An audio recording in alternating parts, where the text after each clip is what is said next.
Welcome back to another technical deep dive here in the debug zone. Today we're tackling a big question and breaking it down with insights from other users. Hopefully this clears up some misconceptions and helps you get the answer you need. So buckle up, stay a little curious, and let's jump right in.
And that's a wrap.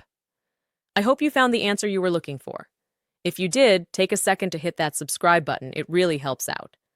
And let me know in the comments which solution worked best for you.